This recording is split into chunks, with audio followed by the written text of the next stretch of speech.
normes, en termes de législation, réglementation. On est aussi assez en avance là-dessus. Et donc, on va accueillir nos trois invités du jour. Salut à tous les trois. Et également, bonjour. Olivier. On va commencer par Olivier, parce que c'est celui qui a le plus bossé aujourd'hui, en tout cas entre lui et moi, concernant cette conférence. Olivier, peut-être je te laisse te présenter en un instant. Et c'est toi qui as préparé, donc tu es le garant du fond et de l'intelligence de cette conférence. Bienvenue. Bonjour Charlie, merci pour ces compliments. Donc je m'appelle Olivier Hainaut et je suis l'ancien rédacteur en chef d'e-Sig Magazine. Et ça fait une petite dizaine d'années maintenant que je gravite dans ce monde fantastique qu'est celui de la vape. Merci. Charlie, à côté de toi, je te laisse te présenter. Bonjour, je suis Charlie Perrault, je suis cofondateur de VDLV. Je suis aussi secrétaire général de la FIVAP et je suis président d'Ingescience, un laboratoire de recherche et d'analyse basé à Cestas. Avec tout ça, ça fait beaucoup de choses à dire. Renaud, également avec nous aujourd'hui. Oui, bonjour, donc Renaud Boisseau, je suis responsable laboratoire chez LaboStark et Ellipse, on peut dire. Et ça fait à peu près 7 ans, voire même plus, que je suis dans le milieu de la vape. Merci, bienvenue. Bonjour Charlie, bonjour à tous. Et enfin, Vincent, ouais. Excuse-moi. Je suis Vincent Caron, donc directeur commercial et marketing de Sony Smoker et ses marques, notamment Pulp. Cool. Alors, Olivier, c'est toi qui es responsable de ce thème, c'est toi qui l'as écrit. E-liquide made in France, une valeur sûre. Quels sont les enjeux? Pourquoi ce sujet, finalement, aujourd'hui, dans ce salon Vape Expo? Alors, ce salon est placé sous le signe du Made in France, qui est assez à la mode au-delà même du secteur de la vape. Alors, dans la vape, on a tendance à dire que le marché français de la fabrication de liquide est une filière d'excellence au niveau international. Alors, est-ce que c'est un amour-propre un petit peu mal placé? Est-ce que c'est un excès de chauvinisme? Je ne crois pas. Il suffit de regarder déjà l'évolution de ce marché. 10 ans en arrière, quand on avait une boutique de vape, et c'était mon cas, et qu'on disait « je vends que du Made in France, je vends que du français », on avait tendance à entendre qu'on était une boutique de primo. En gros, le liquide français n'était pas forcément très à la mode, surtout versus les versions américaines, les versions philippines, malaisiennes. Aujourd'hui, ça a beaucoup évolué. C'est-à-dire que ces marques-là américaines, pour des raisons qui leur appartiennent, mais sont beaucoup moins en vogue, et surtout que le Made in France a pris quasiment toute la place. Il suffit de le voir ici. Il y a 10 ans aussi, quand on était exposant au Vape Expo, il fallait un petit peu jouer des coudes parfois pour trouver un stand. Il y avait les Américains d'un côté, les Malaisiens, les Philippins de l'autre. Donc déjà, le premier niveau sur lequel on peut dire que la France est aujourd'hui une filière d'excellence, c'est au niveau de la création. On le voit, on l'a vu encore hier, VapeChef, on est capable de développer un e-liquide en une demi-heure. Je ne pense pas que ce soit donné à tout le monde de faire ça. Donc on a vraiment des professionnels aujourd'hui qui ont finalement très peu de temps, parce que 10 ans pour un marché c'est vraiment très court, qui ont réussi à dépasser un petit peu la concurrence étrangère. Au-delà de la création, il y a aussi, et c'est quelque chose de très français, la sécurité. La sécurité, aujourd'hui, on a des produits et on a des entrepreneurs à côté de nous qui ont monté des usines qui n'ont rien à envier à des entreprises agroalimentaires, par exemple, dans lesquelles les normes sont vraiment très très strictes. Aujourd'hui, partout, nos trois invités ont tous des usines, des pôles de fabrication qui sont à la pointe. Donc justement, on ne les a pas choisis par hasard et on va les interroger sur un petit peu toutes ces données-là. Comment est-ce qu'on fait pour aujourd'hui être, à mon sens, ça n'engage peut-être que moi, mais pas seulement, une filière d'excellence? Merci. Alors effectivement, vous êtes tous avec vos actualités, des représentants de cette filière d'excellence. Et quand on pense à ce sujet, comment est-ce qu'on peut montrer que c'est une filière sûre? On pense évidemment aux différentes normes que les uns et les autres, vous pouvez aller chercher. Et Dieu sait que c'est du boulot pour vous. Et donc je voudrais peut-être commencer par Renaud, vous interroger là-dessus. Vous faites partie des rares fabricants français qui disposent aujourd'hui de la norme ISO 9001. Est-ce que vous pouvez nous raconter ce parcours, j'allais dire du combattant, pour aujourd'hui pouvoir dire que vous êtes ISO 9001 et ce que ça demande et quels sont évidemment les intérêts de cette norme à la fois pour vous mais aussi pour la filière française? Oui, pas de souci. Donc oui, j'aimerais bien rebondir sur ce qui a été dit, que la filière française de la vape est une filière vraiment d'excellence. Et en fait, c'est un marché qui peut être attaqué assez facilement. On voit bien que les pouvoirs publics ne nous aident pas. Donc il faut aller vers de la certification, vers des choses qui sont normées, qui sont des normes européennes de qualité, pour montrer aux gens que la vape, on sait ce qu'il y a dedans. Quand c'est bien fait, c'est le meilleur outil pour arrêter de fumer. Donc voilà. Donc pour revenir un petit peu sur la norme ISO 9001, ça fait à peu près 3 ans qu'on est normé. On a été, je pense peut-être encore, le seul laboratoire en France à être ISO 9001. Donc ça regroupe, pour faire simple, tous les process de qualité. Donc qui va de la réception des matières premières à l'assemblage, à même par la suite le suivi client, donc le service après-vente. Et c'est vraiment une norme où on se met complètement à poil devant l'auditeur, dans le sens où on ne peut rien cacher dans les placards, tout est analysé, tout est observé, et on s'impose des choses assez drastiques, mais derrière ça montre une qualité et une traçabilité parfaite pour nos produits. Et est-ce que vous sentez que cette norme, au-delà de se battre pour cette filière, montrer la qualité, est-ce que vous sentez qu'elle a un effet sur vous? À quoi elle vous oblige? Qu'est-ce qu'elle a de plus contraignant pour vous d'abord? Alors elle est contraignante certes, mais elle nous pousse de plus en plus vers l'excellence aussi, donc c'est important de le faire. Et c'est quand même rassurant pour nos clients, parce qu'ils savent où ils mettent les pieds quand il y a cette norme-là. Il en existe d'autres, hein. Il y a aussi la norme AFNOR certification, je pense qu'on va évoquer par la suite. Mais voilà, c'est que du bonus pour nos clients et ça montre vraiment un sérieux. Et comme on dit, des fois, on se pousse même à avoir des normes de qualité au-dessus que certains gros industriels, par exemple de l'agroalimentaire. Et alors si c'est que du bonus, pourquoi est-ce que vous êtes un des rares à disposer de cette norme? Ça, je ne sais pas, je ne parlerai pas pour les autres, mais nous, en faisant ça aussi, on s'achète une sécurité, dans le sens où, vu qu'on est audité tous les ans, toujours on est encadré, on s'impose des choses, donc on ne peut pas sortir des sentiers battus comme ça. Donc c'est aussi pour nous qu'on l'a fait, et aussi pour le secteur en général de la vape. Et on espère que nos amis concurrents viendront nous rejoindre sur cette norme qui a des avantages, des inconvénients, mais ça pousse vraiment vers l'excellence. Merci. Autre aspect, autre façon aussi de tirer cette filière vers le haut, c'est de produire en France. Et là, Charlie, je vais me tourner vers toi, je vais te laisser la parole.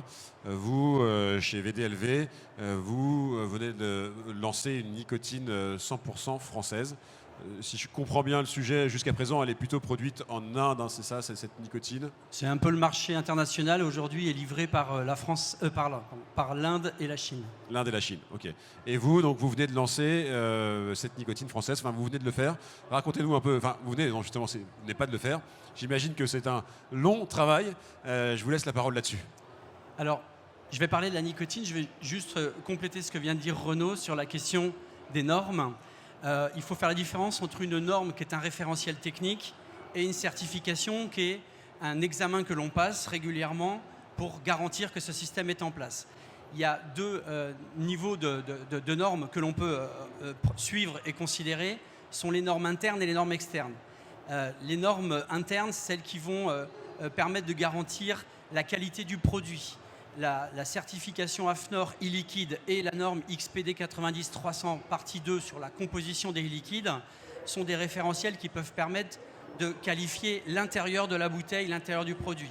Et pour compléter ce qu'a dit Renaud, la deuxième partie très intéressante notamment pour les distributeurs, c'est la partie externe au flacon, c'est-à-dire l'organisation de l'entreprise qui se remet en question chaque année, comme il vient de le dire, pour passer des examens. Alors l'ISO 9001 permet ça et c'est une excellence qu'il faut encourager. Et en plus, la certification AFNOR, c'est un examen qui vient contrôler que le respect du produit par la norme du produit corrobore avec le respect de l'organisation de la société. Donc en ayant un critère de qualité tel qu'il soit, ça montre déjà que l'entreprise est prête à se déshabiller, mettre tout à plat pour que le distributeur comprenne vraiment la façon dont on produit. Donc voilà, cette précision, c'est qu'il y a le liquide qui a ses garanties et l'organisation de l'entreprise qui en est un deuxième. Ces deux paramètres sont essentiels, je pense, pour parler de la sûreté, valeur sûre sur le liquide. Eh bien, typiquement, ça me paraît essentiel. Et ce qui est important, c'est que les professionnels du vapotage, tous métiers confondus, aient la connaissance de ces ensembles de paramètres de manière à bien les communiquer, faire de la pédagogie autour de ça et renforcer effectivement les consommateurs qui sont sensibles à ça et les pouvoirs publics qui attendent des clés de déblocage de cette nécessité de confiance qu'il peut y avoir sur ce marché. Pour revenir à la nicotine, donc on la produit nous depuis 2016 avec des tabaculteurs français. Donc c'est une nicotine qui peut prétendre effectivement être 100% française parce qu'elle est non seulement extraite en France, mais elle provient de l'agriculture française. Donc on a une totale traçabilité qui est un des éléments des garanties normatives, mais la traçabilité, nous, elle part de la graine de tabac en passant par l'agriculteur, la localisation des champs, le suivi, les plans RSE qui sont engagés là-dessus. Le tabac que l'on utilise n'a pas été séché avec du gaz fossile, il a été séché dans des anciens séchoirs à tabac. Et donc en fait, cette excellence que l'on met, c'est vraiment de la graine jusqu'à la purification, puisque nous avons une unité de distillation de nicotine à Bordeaux qui en plus est exclusivement conçue en chimie verte. Ce qui n'est pas le cas des extracteurs de la nicotine au niveau mondial, puisqu'ils utilisent des solvants nocifs pour la terre, la mer, l'air et même la couche d'ozone. C'est la raison pour laquelle, dès 2014, on a enclenché ce programme et que depuis 2015, on l'a produit et depuis fin 2016, on la met dans nos produits. Donc cette qualification, elle passe par des étapes évidemment de contrôle, mais surtout une garantie qu'on ne s'écarte pas de nos protocoles. Et c'est là où, quand on parle de valeur sûre dans les fabrications d'e-liquide, eh bien, il faut que la confiance soit une règle entre les distributeurs et les producteurs. Mais la confiance n'exclut pas le contrôle. Donc j'invite tous les distributeurs de produits du vapotage à aller rencontrer les fabricants, à parler avec eux, à visiter les usines, les laboratoires, pour garantir que cette valeur sûre de la vape française soit maintenue. Et je dirais, pour conclure sur ce point-là, Made in France, valeur sûre, point d'interrogation. Le point d'interrogation que vous avez soulevé a énormément d'importance. Rien n'est plus sûr que de vérifier in situ la fabrication d'un e-liquide et les engagements qui y sont accompagnés. Donc je conclurai même en disant, finalement, quelle est la sûreté de la valeur de Made in France? Et ça, c'est un travail qui doit être fait que par les protagonistes de la vente, ceux qui sont au contact des consommateurs. Et j'invite tous les magasins à aller visiter les usines. Moi, je fais 2 visites par semaine d'usines. Je ne fais que ça. Je fais du tourisme industriel. Mais vous n'imaginez pas les retours d'amour que l'on a, la montée en compétence des professionnels qui viennent nous rencontrer. Et allez visiter Lips, allez visiter Pulp, allez visiter VDLV, allez visiter Alpha Liquide, etc. Toutes ces marques françaises qui sont effectivement des valeurs sûres parce qu'ils sont en train de travailler depuis 10 ans à la pérennité de ce business. Merci beaucoup. Charlie, Vincent, vous, chez Pulp, pareil, vous êtes attaché évidemment à cette valeur sûre, à cette traçabilité. Et je crois comprendre que vous vous assurez que dans tous les produits que vous vendez, les arômes, eux, sont bien fabriqués en France. Alors de notre côté, tout d'abord pour revenir un petit peu sur la partie historique, puisque c'est aussi très historique, on a commencé l'aventure en 2010. D'ailleurs, je suis très heureux de partager la conférence avec Charlie et Renaud de chez Lips et VDLV notamment, puisqu'on a commencé l'aventure à peu de choses près en même temps, à une époque où le paysage français était effectivement habité par beaucoup de liquides, même pas à l'époque encore malaisiens, philippins ou américains, mais des liquides qui venaient de Chine, qui provenaient de Chine. Notre souhait, ça a vraiment été de se diversifier et de mettre en place, créer une vraie industrie du Made in France avec que ce soit de la norme ISO 9001 ou des normes internes et tout ce qu'on peut mettre en place pour assurer toute la qualité du produit des liquides. De notre côté, alors je nuancerai un petit peu effectivement ce que tu me disais Charlie directement, on s'assure que l'intégralité de nos produits soit fait en France, tout du moins en partie. Aujourd'hui on peut parler effectivement de notre partie matérielle, on travaille aussi sur une partie matérielle et pod à cartouche. On a beaucoup été sollicité avant de lancer ces produits-là par des entreprises provenant de Chine qui nous ont proposé d'avoir des recettes, des catalogues de recettes qu'ils savent très bien faire, qui peuvent proposer aujourd'hui à plein d'entreprises qui sont des produits qui sont faits là-bas. De notre côté, notre souhait, ça a été de se dire on veut lancer ces produits. Par contre, notre plus-value aujourd'hui, c'est la fabrication du liquide. Ok, on les lance, le matériel provient de chez vous, il n'y a pas de souci, vous savez très bien le faire. Et effectivement, votre plus-value, c'est de créer des chipsets électroniques, de créer des résistances, et vous le faites très bien. Mais les e-liquides, aujourd'hui, pour ces produits-là, on les crée chez nous, on les produit chez nous, on les envoie là-bas pour remplissage, et on les reçoit ensuite pour les mettre sur le marché français. Donc notre souhait, c'est de préserver cette valeur sûre, et c'est là encore une fois où je peux rejoindre Charlie aussi. C'est pas le souhait de tout le monde aujourd'hui sur le marché. Nous, de notre côté, en tout cas, on essaye de le faire au mieux. Non, mais ce qu'il faut observer, c'est qu'en 10 ans, il n'y a aucun accident de liquide en France par les fabricants, presque toutes catégories confondues. Pourquoi? Parce qu'il y a des leaders qui sont là pour exiger un certain nombre de choses, et puis finalement, ça inspire la bonne vape. Enfin, c'est un produit qui, quand même, en l'espace de 10 ans, n'a fait que sauver des vies. Ça n'a fait que sauver des vies. Et dans une pluralité, une compétitivité, la créativité, et la France, c'est le pays du vin, c'est le pays des parfums, c'est le pays de la gastronomie. C'était assez aisé pour nous d'être un pays de la création.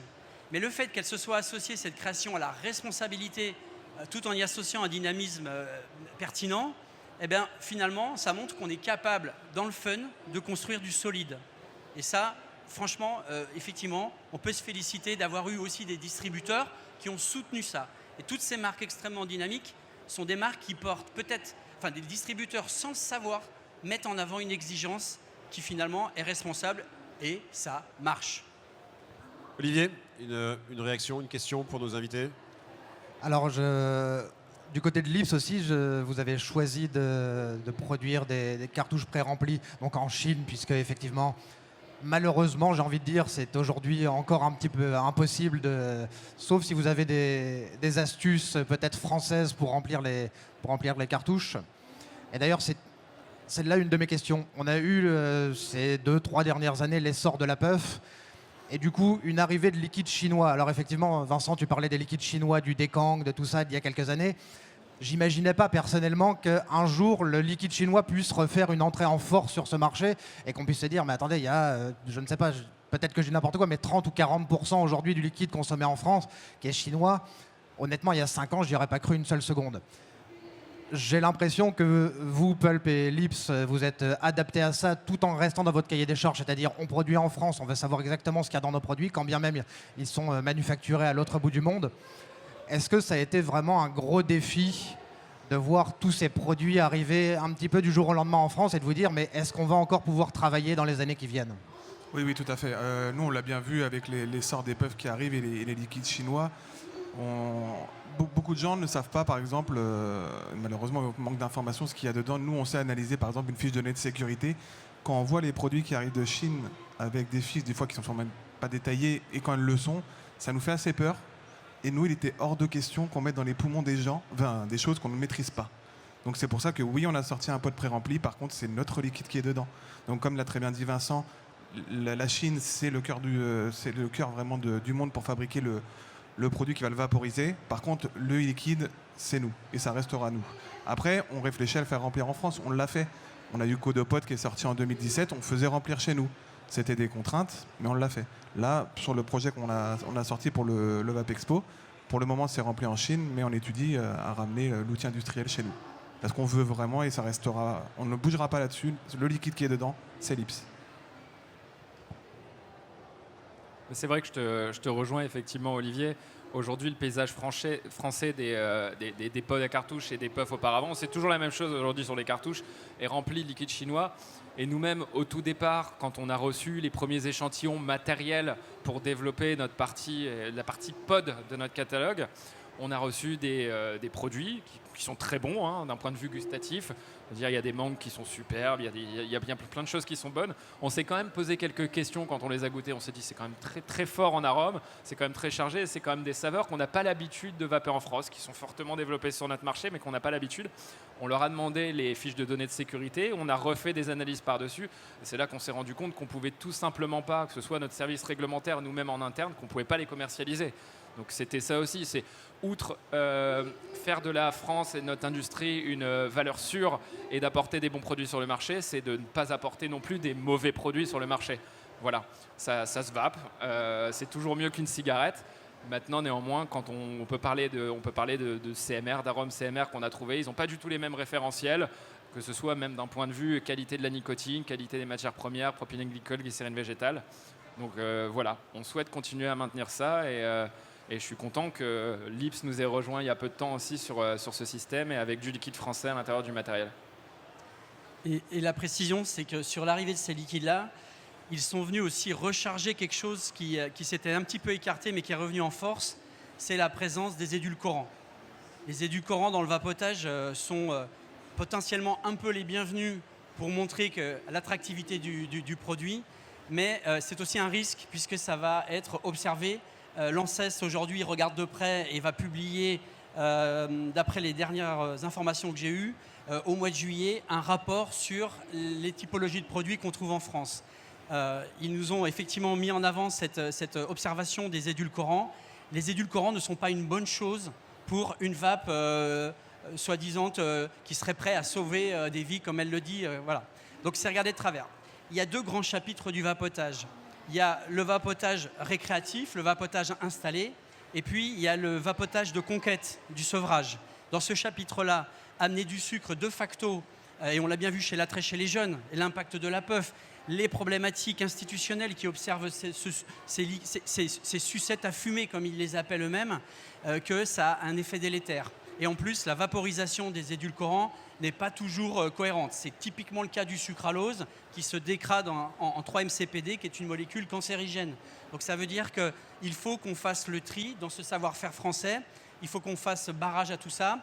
Un tout petit peu de notes d'arômes qui inspirent le fruité vont suffire pour plaire. Ça ne sert à rien de surcharger. Et oui, vous avez eu raison de faire ça, d'écarter des e-liquides parce qu'ils étaient extrêmement sucrés. Vous en avez plein la bouche. C'est une couverture totale.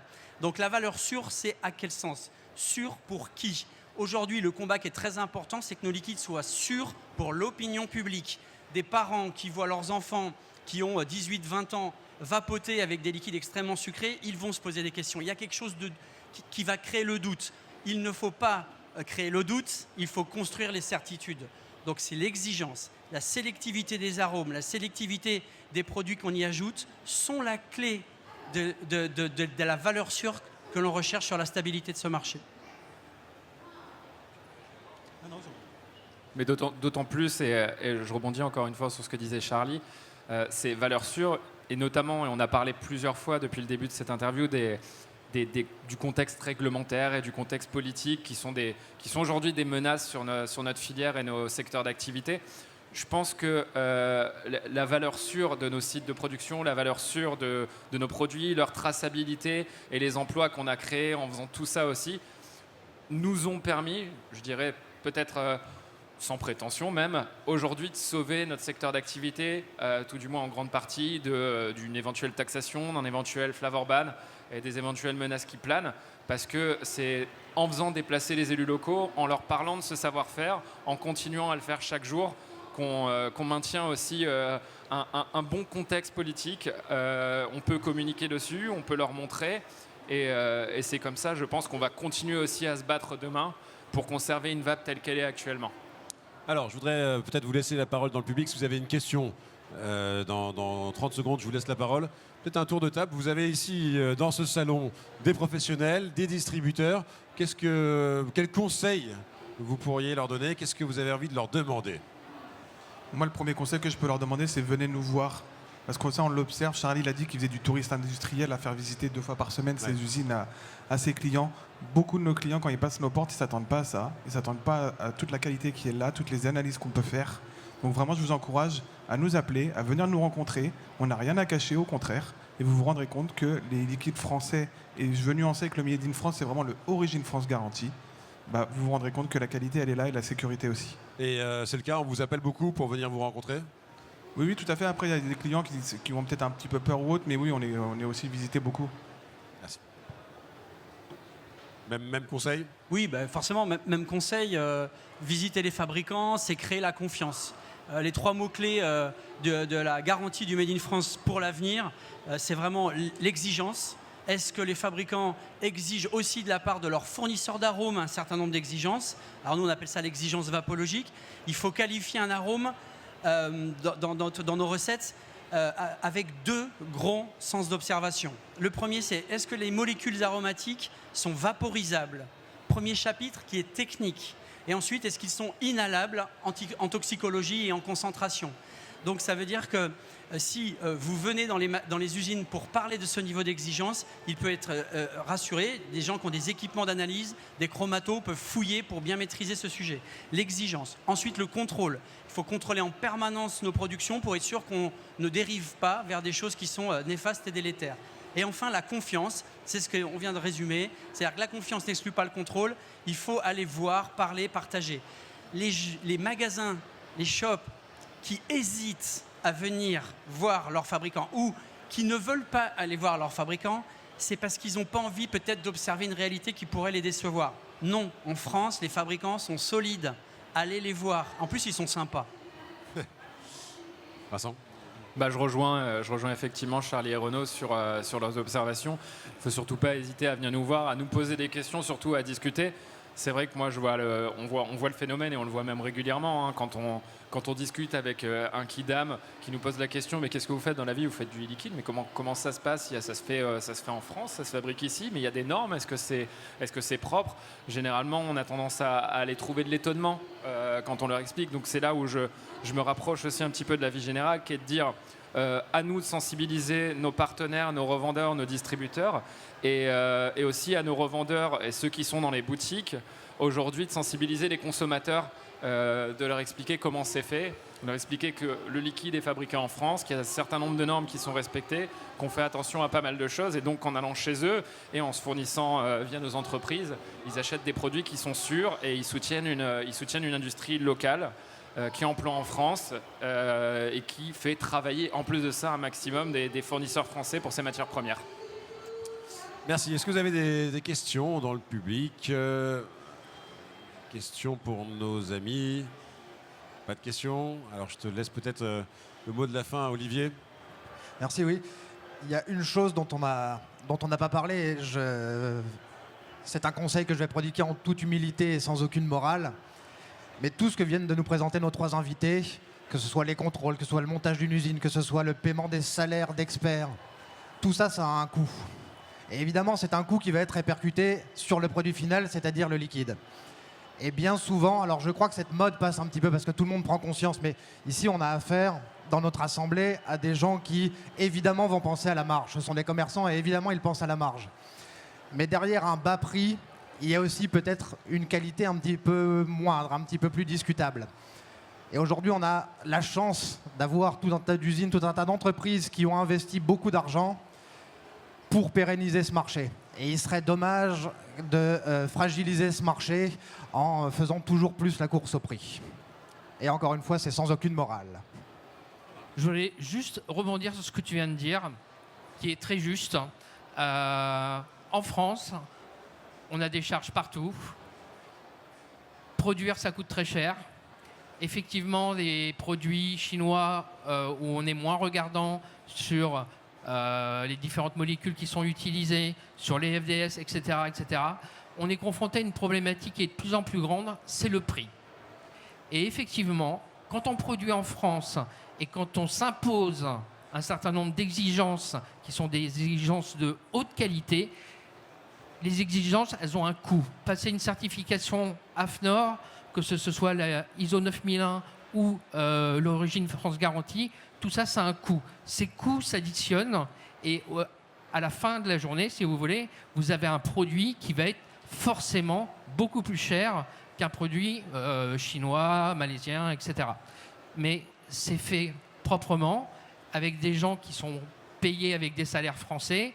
Et clairement, on ne va pas payer un docteur en chimie comme le docteur Renaud Boisseau le même prix que quelqu'un qui va être en bout de chaîne en Chine avec un salaire à $400. Donc effectivement, les produits français sont plus chers, mais on sait pourquoi. Et j'ajoute à ça, si je peux me permettre, les engagements RSE des sociétés. Parce que nous sommes tenus à avoir des engagements RSE qui font évoluer aussi la société française. Et à ce chapitre-là, le chapitre social, les gens qui sont suffisamment payés pour faire le taf, les engagements environnementaux qui coûtent de plus en plus cher, l'énergie, l'impact sur l'énergie, ça a beaucoup monté en 2023, ça a un peu baissé. Nous, pour l'extraction de la nicotine, ça a été une horreur. On planifie tout ça, on linéarise tout ça pour faire en sorte qu'à la fin, on reste compétitif le plus possible. Mais tout ça, ça a un impact aussi de développement économique. On ne peut pas imaginer que l'industrie française va bien vivre dans un système et une organisation RSE qui est fragilisée. Donc il y a la parité à respecter dans les entreprises, il y a le respect des problématiques de santé que peuvent avoir les gens de la société française. Si on n'est pas aussi un peu sensible à notre personnel, eh bien on se conduit vers une ambiance délétère et on casse notre usine de l'intérieur. Donc la RSE environnementale et sociétale est aussi un chapitre qui n'est pas gratuit et que l'on revoit dans les liquides à la fin. Et il ne faut pas baisser trop les marges. Plus les liquides seront bas, moins les marges seront aisées. Merci beaucoup. On reparlera de ce sujet aussi, RSE, tout à l'heure. On retient donc de cette conférence qu'on ne laisse pas le doute s'installer, mais on crée les certitudes. Merci. Exactement. À vous Merci trois. beaucoup. Et on peut vous retrouver évidemment dans ce Charlie. salon. Merci, Merci. Olivier. Merci, Prochaine Charlie. conférence à 14h ici sur Merci, scène. En attendant, Olivier. amusez-vous bien. Vous avez 150 exposants qui viennent des quatre coins du monde et qui sont là pour vous. Bonne visite à tous. À tout à l'heure.